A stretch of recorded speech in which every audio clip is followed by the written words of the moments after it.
আউয়াল শাইইন ইউবদা বিহি, প্রথম শুরু করতে হবে আন-নাফস, নিজের খোরপোশ থেকে, সুম্মা যাওজা, তারপর স্ত্রী, লিআন্না নাফাকাতাহা মুআওয়াদা, স্ত্রী আগে কেন, বাপ মায়ের আগে? একটু আগে অনেকে ফট করে বলে উঠলেন, ফতোয়া দিয়ে উঠলেন যে আগে বাপ মার খরচ দিতে হবে। স্ত্রীর খরচ আগে কেন, আপনার খরচের পরে, বাপ মায়ের আগে? বলছে স্ত্রীকে যে খরচ দেওয়া এটা বিনিময়। এটা যে বিনিময়, কিসের বিনিময়? হ্যাঁ, স্ত্রী সম্ভোগ করছেন। এক তো এই বিবাহ বন্ধনের মাধ্যমে কাঁধে এই ফরজ নিয়েছেন, তারপরে আপনি স্ত্রী সম্ভোগ করছেন, তার বিনিময় কি? শুধু একবার মোহর লিখিয়ে দেওয়া, ধার্য করে দেওয়া যথেষ্ট? ওটাও ধার, আবার বাকি, আর এই ফাঁকি দেওয়াই উদ্দেশ্য না। স্ত্রীর সাথে বিনিময় হয়েছে, চুক্তি হয়েছে যে আপনি যে স্ত্রী সম্ভোগ করবেন, হ্যাঁ, আপনার সংসারে কাজকর্ম করছে, আপনাকে তার খরচ দিতে হবে।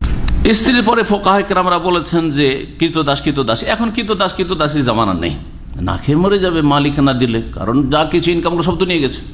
সেই জন্য বলা হয়েছে স্ত্রীর পরে দাসদাসীর কথা। আজকাল দাসদাসী নেই, সুতরাং সেটা অফ। লিআন্না নাফকাতুকা যাওজা, দাসদাসীর খরচ হচ্ছে স্ত্রীর মতো। সুম্মা তাতিল স্ত্রীর পরে, তাহলে যখন দাসদাসী বাদ গেল, স্ত্রীর পরে কার হক? মায়ের। কারণ হাদিসে আসলো মান আবার, কার থেকে সৎ আচরণ শুরু করব? মা থেকে, তিনবার করে বলেছেন মা থেকে শুরু করতে হবে। মায়ের খরচ আগে, বাপের খরচের আগে, হ্যাঁ, ভাই বোনের খরচের মায়ের খরচ। কেন? লিআন্না মাশাক্কাতা ফিল আওলাদে আযম মিনাল আব, বাপের চাইতে বেশি ছেলে মেয়ের প্রতিপালনের ক্ষেত্রে মায়ের কষ্ট অনেক বেশি। মা এমন সময়গুলিতে এমন ক্ষেত্রে কষ্ট করেছে এবং এমন ধরনের কষ্ট করেছে যেই কষ্ট সামান্যতম বাপ করে নাই। গর্ভধারণ করা, হ্যাঁ, এবং এই 9 মাসে যে কষ্টগুলি রয়েছে, যাদের স্ত্রী রয়েছে আর বাচ্চা হয়েছে, তার আর কাছে থেকেছেন, পরিবারের কাছে থাকেন, তাহলে বুঝছেন ভালো করে। জি। তারপর স্তন্যদান করা।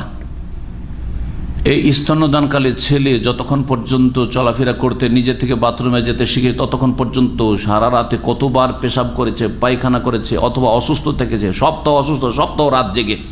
মা, বাপ জাগে না। আমাদের এক ছাত্র দেশে গেছে, যাওয়ার পরে বাচ্চারা অসুস্থ না, বাচ্চারা কান্নাকাটি করে, ঘুমাইতে চাই না, তখন স্ত্রী বলে তোর বাচ্চা তুই নে, হ্যাঁ, ঘরে ছেড়ে দিয়ে বাইরে গিয়ে আলাদা ঘুমিয়ে যায়। 2 বছর পরে ছুটি যান 3 মাসের জন্য।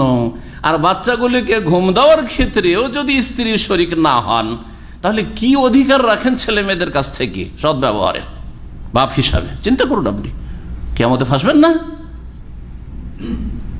এগুলি স্ত্রীর সন্তান, আপনার সন্তান না। আপনার ভরণ পোষণ এইসব দায়িত্ব এবং তাদের প্রতিপালন ক্ষেত্রে ফরজ আপনার উপর।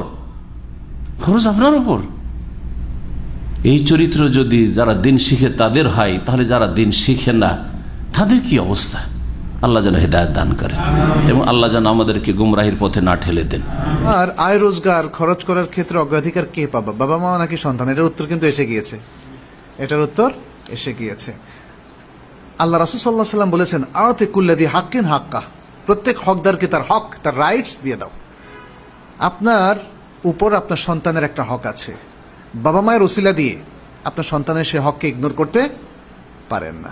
আপনার উপর আপনার বাবা মায়ের হক আরো বেশি, সন্তানের চাইতেও আছে। সন্তানের ওসিলা দিয়ে যে আমি সন্তানের খরচই দিতে পারি না, বাবা মাকে কেমনে দিব? তাহলে সন্তানের ওসিলা দিয়ে বাবা মায়ের হককে ইগনোর করতে পারবেন না। আবার আপনার উপর আপনার স্ত্রীর খোরপোশের ফরজ আছে। আপনার মা বাবাকে খুশি রাখতে গিয়ে আপনি আপনার স্ত্রীকেও খোরপোশ থেকে বঞ্চিত করতে পারেন না। আপনার স্ত্রীকে তার অধিকার দিতে হবে, আপনার মা বাবাকে তার যথেষ্ট অধিকার দিতে হবে, আপনার সন্তানকেও তার অধিকার দিতে হবে। মুসলিম তো ব্যালেন্স লাইফ মেনটেন করে এবং রাসূল সাল্লাল্লাহু আলাইহি ওয়াসাল্লাম সেটা আমাদেরকে হাতে কলমে দেখিয়ে দিয়ে গেছেন। এবং তার ঘরে তার সন্তান ছিল, যদিও তার বাবা মা তার জীবদ্দশায় ছিলেন না, কিন্তু সাহাবাদের তো অনেকের বাবা মা ছিল। রাসূল সাল্লাল্লাহু আলাইহি ওয়াসাল্লামের ঘরে অনেক বিবি ছিলেন, তার সন্তানরা ছিল, তার অন্য রিলেটিভরা ছিল। কেউ বলতে পারবে যে তারা রাসূল সাল্লাল্লাহু আলাইহি ওয়াসাল্লামের বিরুদ্ধে অভিযোগ করেছেন যে রাসূল সাল্লাল্লাহু আলাইহি ওয়াসাল্লাম আমাদের অধিকার আমাদেরকে ঠিকমতো দেননি? এটাকে বলতে পারবে না। অতএব আজকে যাদের সংসারে তাদের বাবা মা এবং স্ত্রীকে নিয়ে সমস্যা, প্লিজ আপনি আপনার রোল মডেলের কাছে চলে যান। লাকাদ কানা লাকুম ফি রাসূলিল্লাহি উসওয়াতুন হাসানাহ, তোমাদের জন্য রাসূলুল্লাহর মধ্যে রয়েছে উত্তম আদর্শ। এখন প্রায় প্রতিদিনই আমাদের কাছে টেলিফোন আসে, সময় চায়, আমরা তো আসলে অতটা দিতে পারবো না। ফ্যামিলি সমস্যা, অনেক বেশি ফ্যামিলি সমস্যা। মাকে প্রাধান্য দেব নাকি স্ত্রীকে প্রাধান্য দেব? আপনি কেন প্রাধান্য দিবেন একজনকে আরেকজনের? মাকে এমন প্রাধান্য দিবেন না যাতে স্ত্রীর উপর নির্যাতন করেন। কেন স্ত্রীকে নির্যাতন করবেন আপনি? আবার স্ত্রীকে এত বেশি প্রাধান্য দিবেন না যে মাকে আপনি মানে তার অধিকার থেকে বঞ্চিত করলেন। প্রত্যেককে তার অধিকার দেন। হ্যাঁ, এখন যদি কেউ খুশি হচ্ছে না, কেউ খুশি হওয়াটা আপনার জন্য খুব বেশি জরুরি না, যতটা জরুরি প্রত্যেকের হক ডিসেন্ট ওয়েতে তার কাছে পৌঁছে দেওয়া। এটা মনে রাখবেন।